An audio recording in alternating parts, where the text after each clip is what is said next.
Welcome everyone, I'm Dale and this is Cinema Historia. A fearful movie star, a colonel's beautiful daughter, and the peacetime draft.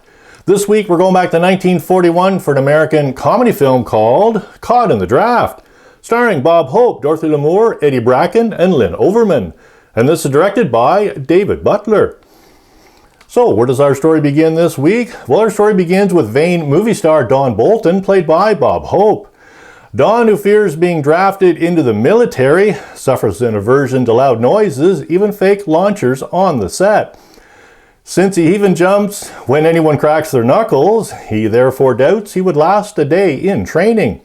On one occasion, Colonel Peter Fairbanks visits the studio as technical consultant on a war film, bringing along his beautiful daughter Toni, played by Dorothy Lamour. After being introduced to Toni with great affection, Don accidentally gets pushed by her into a stage trench filled with mud.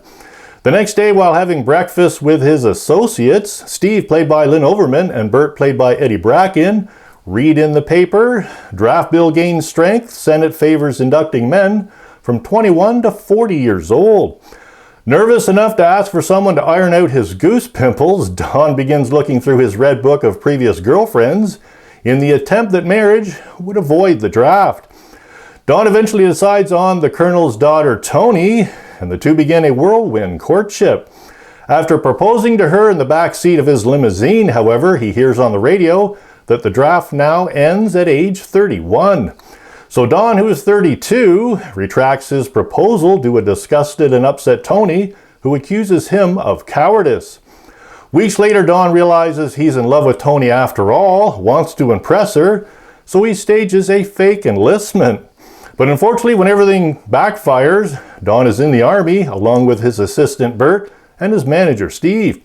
At training camp, Colonel Fairbanks is CO, of course, and tells Don if he ever gets promoted to corporal, he can marry his daughter Toni.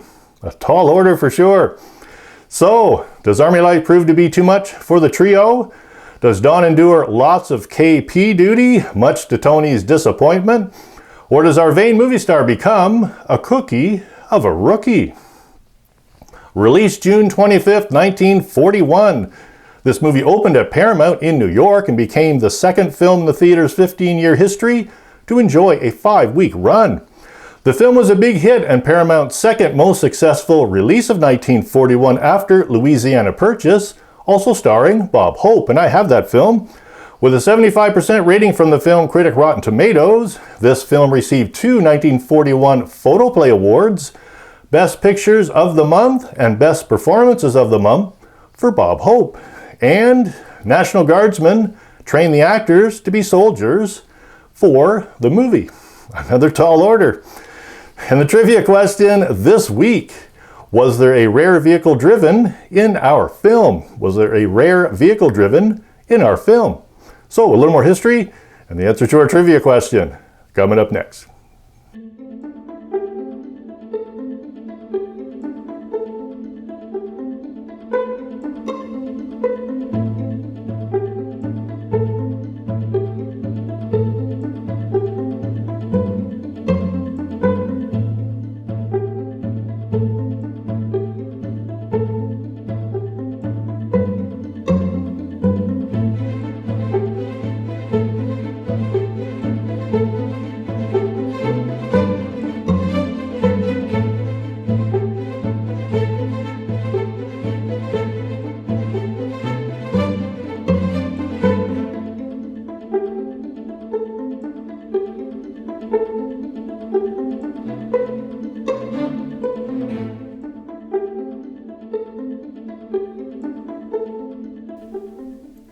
Released 6 months before the attack on Pearl Harbor and American entry into World War II, our film deals with the peacetime draft, making it the subject of this week's history.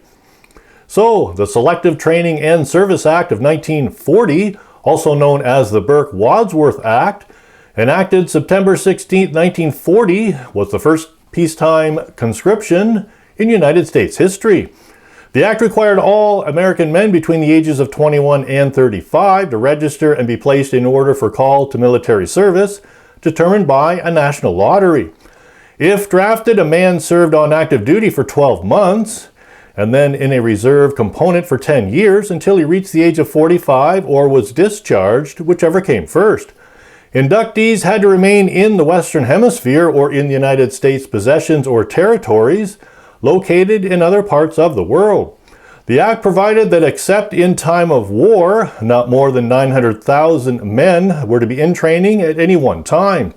The draft began with the first registration on October 16, 1940, and the first men entered military service on November 18th. By the summer of 1941, President Franklin D. Roosevelt asked the U.S. Congress to extend the term of duty for draftees to a total of 30 months. Although the United States was not at war, the government believed that the U.S. would eventually be drawn into the wars that were being fought in Europe and East Asia. With the fall of France to the Nazis in June of 1940, Americans were growing uneasy about Great Britain's ability to defeat Germany on its own. Following the Japanese attack on Pearl Harbor on December 7, 1941, millions of American men entered the U.S. military's ranks, both by volunteering and by conscription.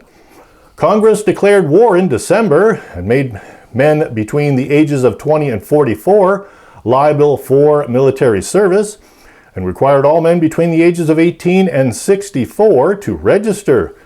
By the end of the war in 1945, 50 million men between 18 and 45 had registered for the draft, and 10 million had been inducted in the military.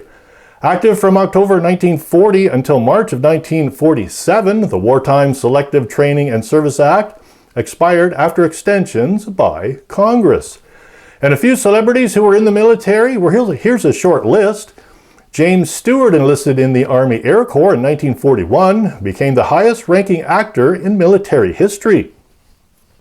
At the age of 41, Clark Gable enlisted in the Army Air Corps. Enlisting in 1943, Paul Newman enrolled in the U.S. Navy. And in 1958, Elvis Presley had been drafted into the U.S. Army, serving for a total of 6 years with a tour overseas. Interesting. And the answer to our trivia question this week: was there a rare vehicle driven in our film? Well, Tony, played by Dorothy Lamour, does drive a rare 1941 Hudson convertible in our film, but that's not the one. In our film, Don, played by Bob Hope, drives a rare M1 combat car during training. Officially light tank, or M1, was a light tank used by the United States Cavalry in the late 1930s. After the National Defense Act of 1920, light tanks were defined as weighing 5 tons or less, so they could be carried by trucks. Powered by a Continental R-670 7-cylinder air-cooled radial gasoline engine, it produced 250 horsepower, had a 161-kilometer operational range, with a maximum road speed of 72 kilometers an hour. The M1 entered service in 1937, with only 113 built, was not used in combat, but for training purposes. After the Spanish Civil War, armies realized the tank's need for cannons, not machine guns, and in 1943, the M1 became obsolete. I'd like to give a big thank you this week to my viewers and new subscribers. Thanks for helping out my channel. I'm going to put a link down below for another military comedy, this one from 1955, called The Private War of Major Benson. It stars Charlton Heston. Thanks for watching, everyone. We'll see you soon.